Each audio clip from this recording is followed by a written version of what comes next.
السلام عليكم ورحمة الله وبركاته. waxaynu maanta duubaynaa casharkeenii sideedaad ee buuggeennii for an essential English word.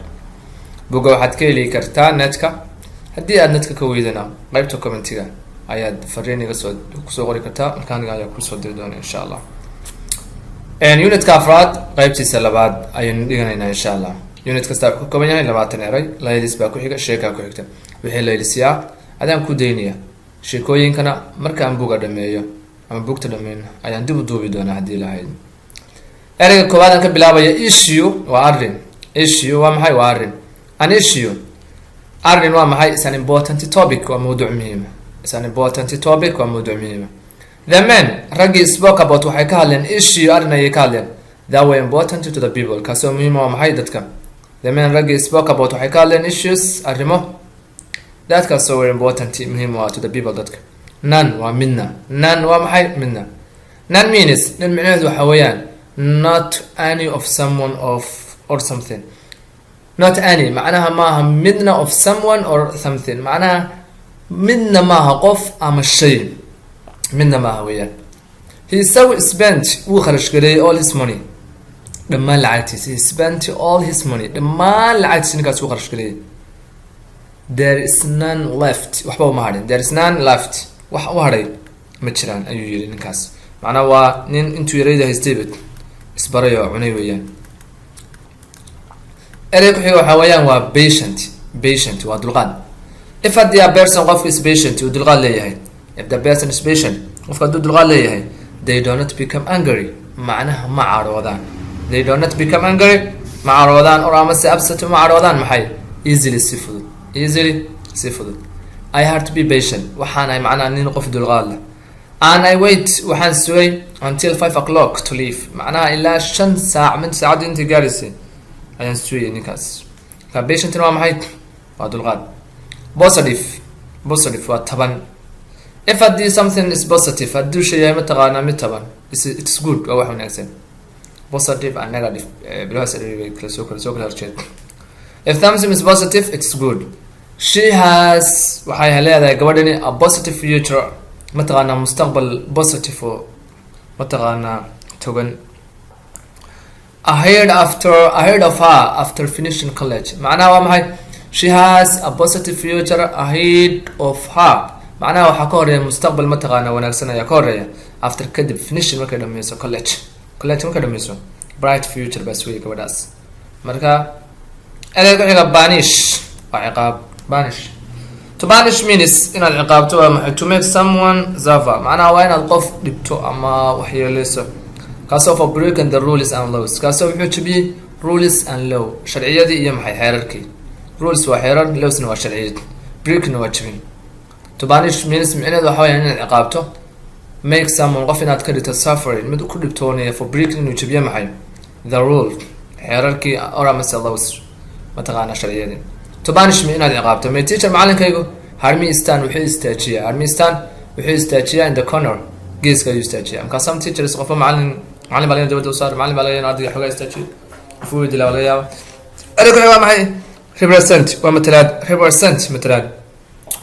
to represent inaad matasho is to speak, waa inaad u hadasho or amase act for some person or group. to represent inaad matasho is to speak, waa inaad u hadasho or amase act inaad matasho for a person or group, qof ama mataqaanaa koox. for a person or group. represent waa matalad. waxaan ku qornaya niyow adaa inooga wakiila shirkaa nooga qayb gal baan ku qornaya, ka adaana matalaya. my lawyer, mataqaanaa qareenkaygu will represent me, wuxuu igu matali doonaa in a court, maxkamadda. my lawyer, qareenkayga ama ninka ii doodaya ayaa will represent me, igu matali doonaa in a court, maxkamadda. shake waa dhaqdhaqaajin ama ruuxid. shake marka gacmo la iskacan qaado kale. to shake mataqaanaa inaad ruuxdo is to move back or and forth, waa inaad mataqaanaa dib iyo horay aad u dhaqaajiso. is to move waa inaad u dhaqaajiso back dib, or amase forth horay, or amase up and down kor iyo hoos. up waa kor and down hoos, quickly si dhaqsa, macnaha waa inaad shay saa u ruxruxdido. back, forth, up and down.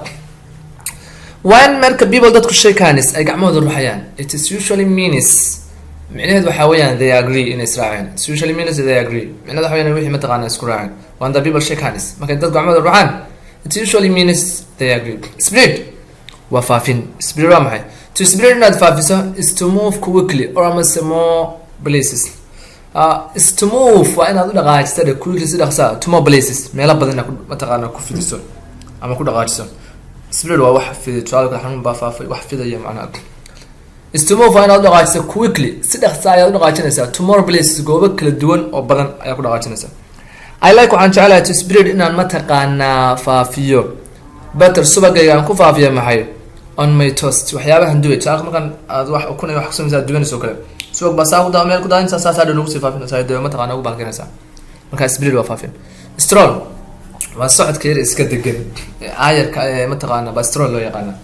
To stroll means mataqaana stroll micnaheedu waxa laga wadaa to walk slowly and calmly inaad u socoto maxay to walk inaad u socoto slowly si degan and calmly. Slowly waa si gaabinaysa aan calmina waa degan slowly aan calmly si macnaha gaabinaysa oo degan macnaha xaraga socod qof macnaha iska daanshoon kale micnaheedu weeyaan. Waa maxay my dog and I stroll my dog eygayga and I strolled ya anigu waxaan u soconay maxay through the park macnaha meesheeda mataqaana park waxa la waa beerteeda guriga ku taala ama meel yar ku soo minjabaxsanayso ayaa la dhahaa today maanta marka aniga eygayga macnaha strolled waxaan ku minjabaxsanay ay u soconay maxay meesha baaga loo yaqaan baaga sidoo kale waxaa la meesha kale ay sharigtay baakinka aan raacin waa la dhahaa labadaba. Ela village waa magaalo yar weeyaan. It's very small town waa magaalo aad u yar xaafadna way noqotaa. It's very small town. There are waxaa jira only few houses in my village. xaafadayda waxaa yaala maxay waxay leedahay mataqaana only few houses dhowr guri kaliya ku yaala. There are waxaa jira maxay only few houses in my village. xaafadayda macnaha dhowr guri kaliya ku yaala. Ka village xaafad way noqotaa magaalo yarna way noqotaa labada way noqotaa. Hadaad sidaa u eegtid waxaa kugu xigay exercise so ma aragtid exercise kan waxaa lagu tusaale kale qaybta kale maxaa lagu yiri write a word that is similar in the meaning to the underlying word inta hoosta ka xariiqan ayaad mataqaana ereyga limicnaha baad sheegaysaa haddii lahayd layliskaada ka shaqaysanaya ka kalnaada ka shaqaysanaya waa inoo galabta haddii lahayd. Assalaamu calaykum waraxmatullaahi wabarakaatuh.